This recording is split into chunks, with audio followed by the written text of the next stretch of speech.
The Gospels portray Jesus as a figure of immense compassion and wisdom, but they also contain a handful of episodes where his actions seem strange, out of character, or even harsh. Of these, the most baffling is the story of the cursing of the fig tree, which appears in both the Gospels of Mark and Matthew.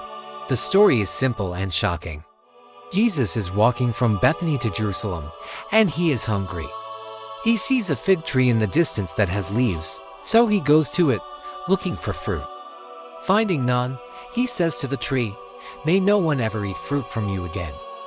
The next day, the disciples see that the same tree has withered and died from the roots up. On the surface, this action seems petulant and unfair.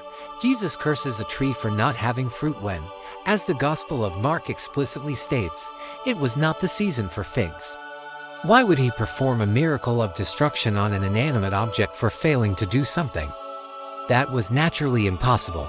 To understand this story, we have to recognize that it is not meant to be taken as a literal account of a hungry man's temper tantrum.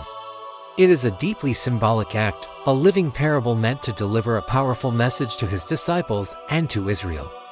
In the Old Testament, the fig tree was often used as a symbol for the nation of Israel. A healthy, fruit-bearing fig tree symbolized Israel's spiritual vitality and faithfulness to God. A barren or withered fig tree symbolized its spiritual bankruptcy and impending judgment. For example, the prophet Jeremiah compares the faithful people of Judah to good figs and faithful to bad figs. Now, let's look at the context of the story.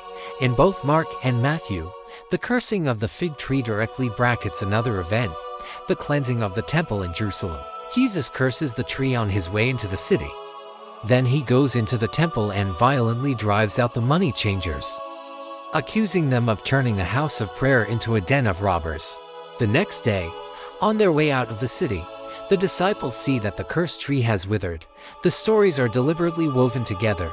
The fig tree, full of leaves but barren of fruit, was a perfect symbol for the state of the temple and the religious leadership in Jerusalem at the time. From the outside, it looked impressive and righteous, the leaves, but from the inside, it was spiritually barren and corrupt, no fruit. Jesus' act of cursing the tree was a prophetic judgment, a physical sign foreshadowing the coming destruction of the temple and the judgment against a nation that had all the outward signs of religion but lacked the true fruit of justice and righteousness. It wasn't about a piece of fruit, it was about the spiritual state of a nation.